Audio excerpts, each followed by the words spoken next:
possa carregar. Sereia do asfalto, rainha do luar, entrega o seu corpo somente a quem possa carregar. O assunto transexual começou a ser discutido pouco tempo, né? Tem muitas dúvidas ainda sobre as diferenças, sobre os gêneros, tudo mais. E é uma coisa que as pessoas aceitam, outras não aceitam, alguns respeitam, outros acham que é uma blasfêmia, dizemos assim. Mas hoje em dia temos bastante ativistas que lutam por isso. Nós temos um site só para empregos para transexuais, que chama Transempregos. O Transempregos, ele surge em 2013 como uma parte da ABRAT, que é a Associação Brasileira de Transgênero. A gente fundou a ABRAT no sentido de fazer mais educação, passar mais educação, informativos, porque a mídia tratava de maneira muito errônea as questões transgêneras, né, relativas a todo esse universo. E daí em 2013 a gente sentiu que não precisava, não era só educação que estava faltando, né? Que a gente via muitas meninas, meninos, homens e mulheres trans com dificuldade de estar no mercado de trabalho mesmo, né? Então a gente encontrava pessoas, amigas nossas que tinham mestrados, doutorados e que estavam trabalhando como cuidadora de idosos, que estavam trabalhando em caixas, esse tipo de situação. E nada contra esses trabalhos, se fosse uma escolha, mas a pessoa às vezes passou 20, 30 anos da vida para estudar, terminar um mestrado, um doutorado, e ela acaba indo para outra área justamente porque não era aceita, nem passava nem na parte de recursos humanos dessas empresas. Daí a gente criou-se o Transemprego então, em 2013, justamente para coletar os currículos de todas as pessoas trans do Brasil inteiro, enfim, fazer um banco de dados dessas pessoas e fazer um mapeamento dessa estrutura. E foi um susto, porque a gente falou, nossa, quanta gente, né? Porque a gente tem a ideia de que a maioria das pessoas, infelizmente, ainda é assim, né? Segundo o dado da ANTRA, que é a Articulação Nacional de Travestis, 90% dessas pessoas transgêneras estão na prostituição, né? Ainda, infelizmente. Mas esses 10% eram muita gente.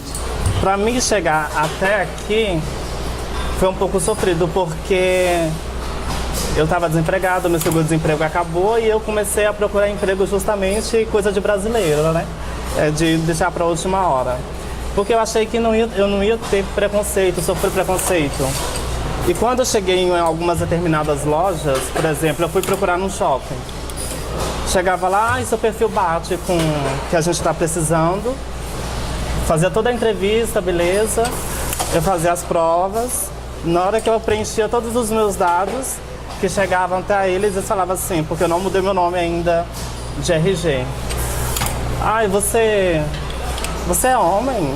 Aí eu falava assim, no RG sim, se você considera sim, mas você está contratando o quê aqui?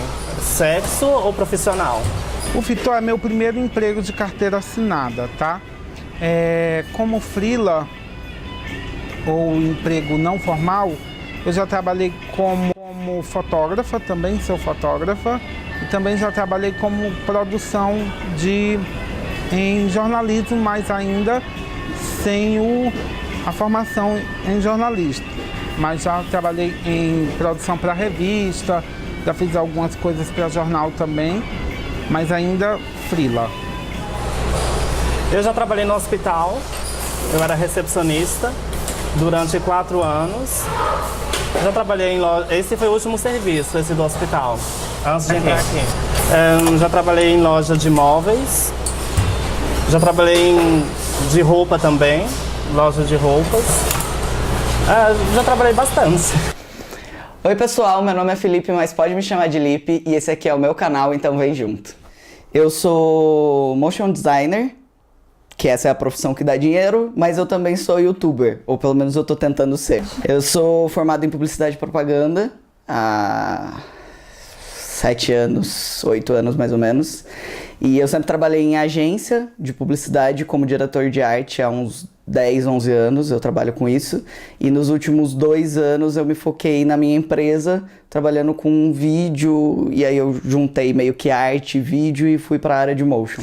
Eu fiz letras durante 1 ano, acabei trancando, porque eu morei no exterior, e depois eu tenho minha formação como cabeleireira. Na área da beleza, eu trabalhei aqui em um salão em Roma, que é de uma amiga minha, Gabriela Parrucchiera, que fica em Roma. Depois eu trabalhei em um outro salão pequeno, que é a Casa do Cabelo, em Osasco, durante uns 6 meses, e depois eu vim pra cá. Sempre que eu ia pedir um emprego, eu nunca conseguia, apesar de saber que eu era muito útil para a área e que eu sabia fazer algumas coisas, só que eu nunca tinha conseguido ainda um emprego formal de carteira assinada. Sempre que eu ia para entrevistas, mesmo ainda como estagiária, nunca rolava, porque, segundo eles, faltava alguma coisa. Mesmo eu sabendo a mesma coisa que todo mundo ali sabia, para mim sempre faltava alguma coisa, parecia que era assim.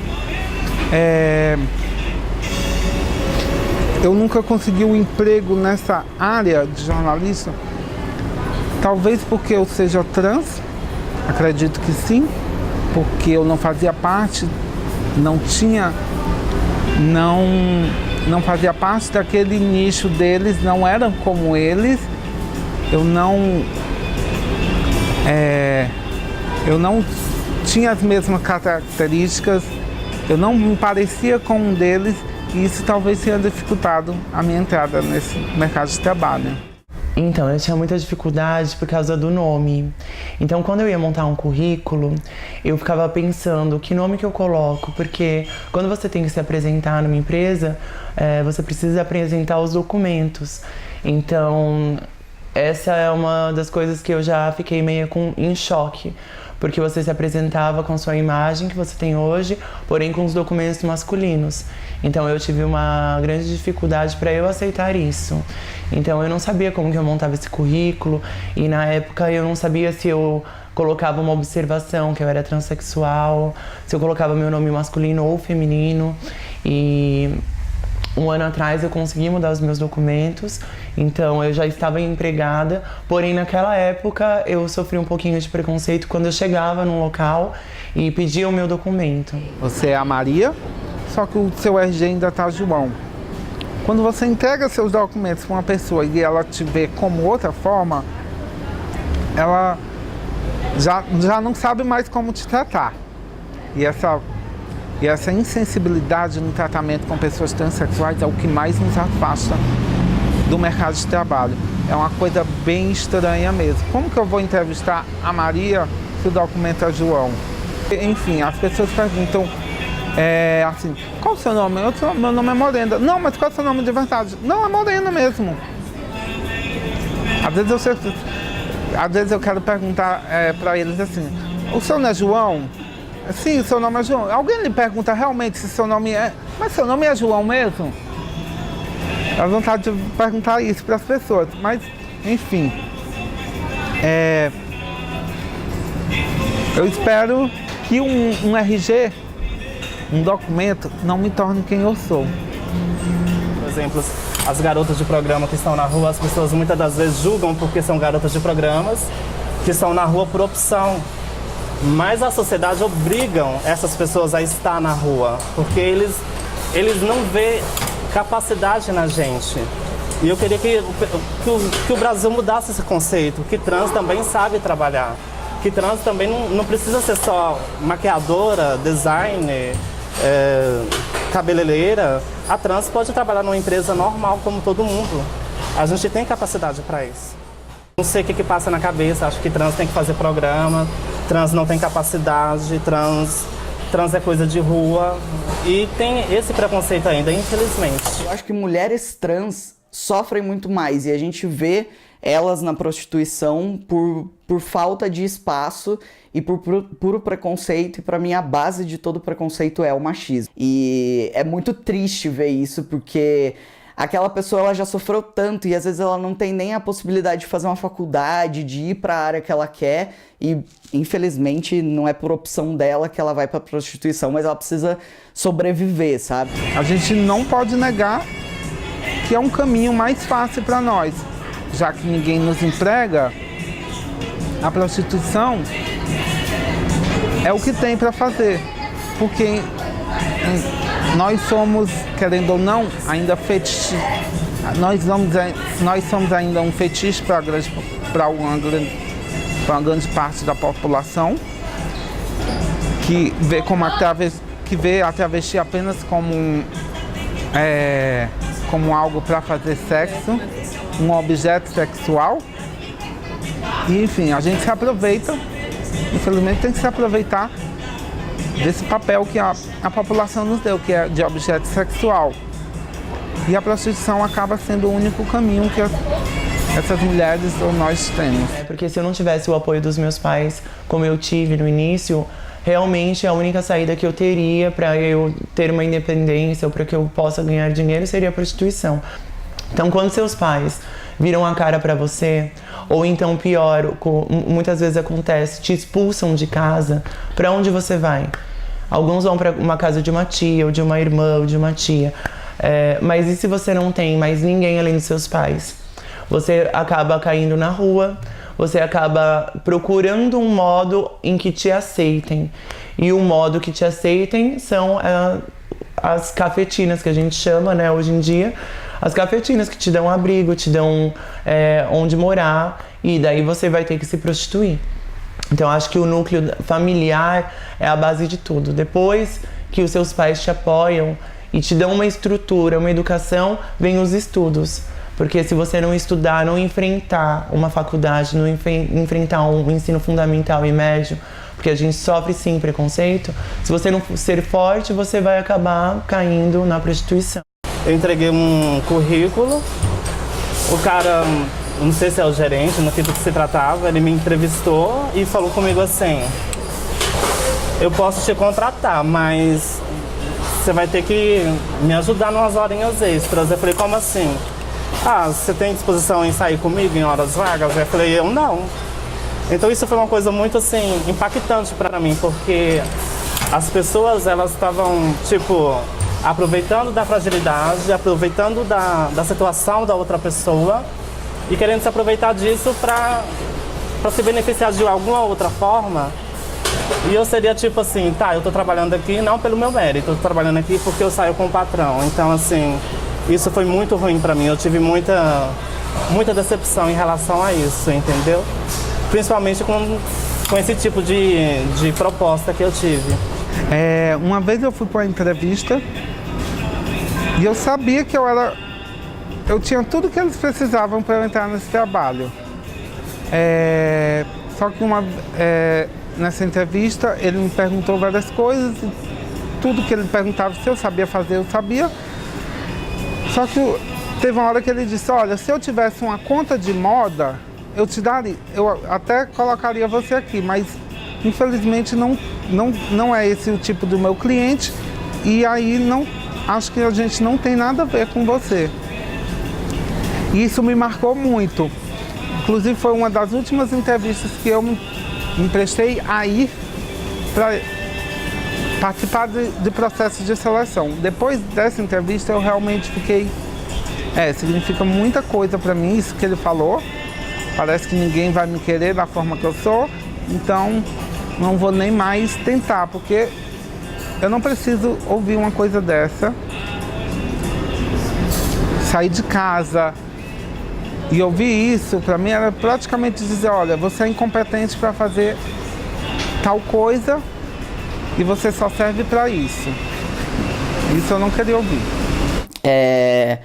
Antes, enquanto eu era vista como mulher, eu lembro de um episódio de que eu trabalhava numa empresa e eu comecei a namorar uma menina que trabalhava lá, e depois de um tempo nós dois fomos demitidos. E foi um corte que teve na empresa, mas meio que não tinha motivo pra cortar a gente, sabe? Só que eles alegaram que era por uma crise da empresa, realmente muita gente foi demitida, mas eu sentia que existia um preconceito ali, que eles aproveitaram um pouco dessa crise para colocar a gente no meio, porque realmente, se você analisasse, não tinha motivo para cortar a gente, só que você percebia que era uma coisa que meio que incomodava, e eu sinto que eles aproveitaram isso. E quando eles me demitiram, eles ficaram muito enfatizando que não era por isso, sabe? Então eu achei que no fundo era. E fora isso, eu sempre... assim, trabalhando como editor, eu sempre senti que era um universo muito mais masculino. Trabalhava com muito homem em volta. Então existia um preconceito com mulheres e o fato de eu ter me assumido como lésbica na época era um preconceito maior, assim, sabe? Eu não imagino...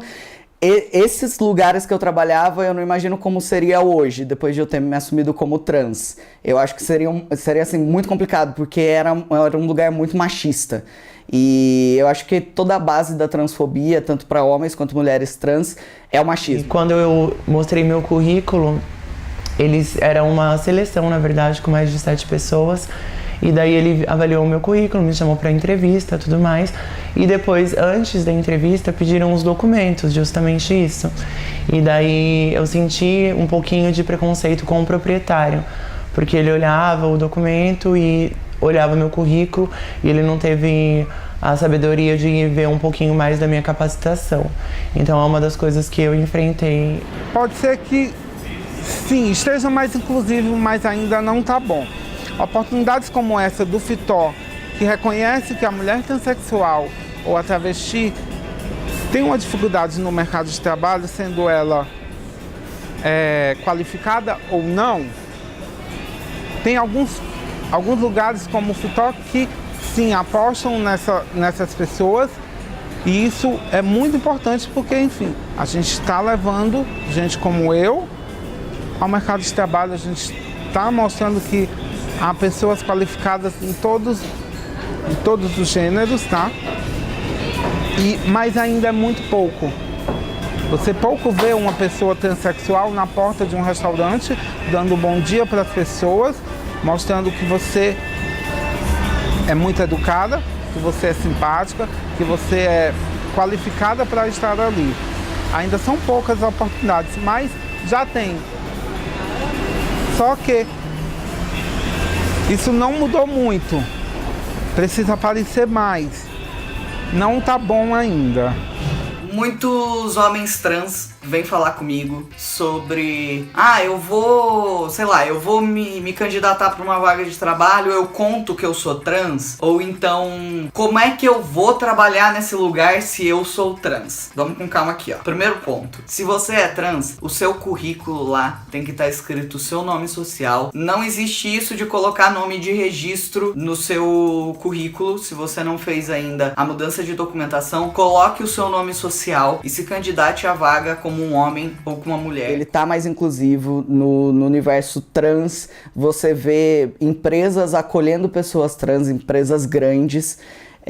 Só que eu acho que a gente tem que medir até que ponto isso é um oportunismo da empresa, porque as empresas viram que é legal você ter uma imagem social legal de acolher não só trans, mas pessoas assumidamente gays ou lésbicas, e eu não sei, eu acho que você tem que ver até que ponto isso é legal pra você, sabe? Você vai trabalhar numa pessoa, numa empresa porque você é uma pessoa trans ou porque você é bom no que você faz. Eu sempre penso nisso, sabe? Eu quero ser reconhecido pelo que eu faço, eu quero que o meu trabalho seja legal e colabore pra aquela empresa. Eu não quero estar lá como o cara trans. Eu tenho muito um conflito, assim, eu acho que ser trans, você começa a descobrir toda uma coisa de identidade, eu sou o Felipe e ser trans é uma das coisas que eu sou, sabe? Eu tenho muito orgulho disso, levanto a bandeira, falo sobre isso com quem for, mas eu sou tantas outras coisas. E acho que no mercado de trabalho, eu quero ser reconhecido como profissional que eu sou. Porque quando você encontra realmente a profissão que te faz feliz, você não tem nenhum dia de trabalho, porque você acorda e você já sabe o que você vai fazer, você não tem aquela rotina. Eu trabalho com transformação, então você trabalha com autoestima, então a autoestima acaba elevando a sua autoestima, porque você ajuda uma outra pessoa a ver o mundo de uma outra maneira. Trabalhar no FITO para mim, antes de tudo, significa acolhimento.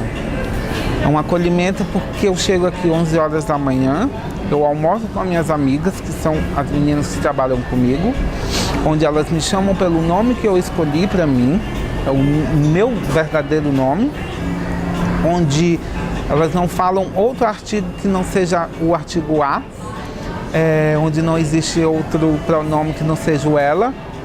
Para mim, trabalhar no FITO é me sentir segura. É toda uma confusão, porque eu acho que a sigla T no LGBT confunde tudo porque a gente tá falando de gênero, não de sexualidade, enquanto as outras siglas falam de sexualidade. E aí você vê, tipo, pessoas gays, lésbicas que sofrem tanto preconceito na sociedade criticando a gente. Então, um meio que era para ser um ambiente seguro pra gente também não é. Então, eu acho que os trans têm que se unir muito mais como comunidade trans e se ajudar. E eu vejo muito o canal fazendo o mínimo que eu posso por isso, assim, é o recurso que eu tenho, sabe, de, sei lá, saber editar um vídeo e colocar no YouTube é o que eu posso fazer. O cara que sabe escrever um texto vai fazer isso. Eu acho que eu incentivo todo mundo que quer começar canal, mas é mais um, é mais um, tem que começar mesmo, e todo mundo que quer fazer tem que fazer de alguma forma, tem que dar a cara a tapa, sabe? Olha, ser trans nessa sociedade é uma coisa bem louca. É praticamente você ter que dar satisfação da sua vida para todo mundo, servir de deboche para as pessoas, ou ser um grande centro das atenções onde você quer que você esteja. Seja no metrô, as pessoas vão te olhar, seja de cara feia ou não, mas elas vão ficar te olhando porque você é uma coisa muito esquisita para elas. Todos nós temos direitos iguais, direito de trabalhar, como eu disse, eu reforço, não quer dizer que eu sou uma trans, que eu tenho que estar atrás de um salão de beleza escondido do público, que eu não posso bater meu dedo, que eu não posso ter o meu FGTS, que eu não posso ter meus impostos pagos, que eu tenho que ficar atrás fazendo maquiagem, porque se eu for para uma empresa, o pessoal não vão me aceitar de um jeito ou de outro, vão me repudiar, vão me ignorar. Eu não penso dessa forma. Eu sou trans, eu quero fazer igual todo mundo faz, eu sou trans, mas eu sou normal, eu sou ser humano. E ser diferente é normal.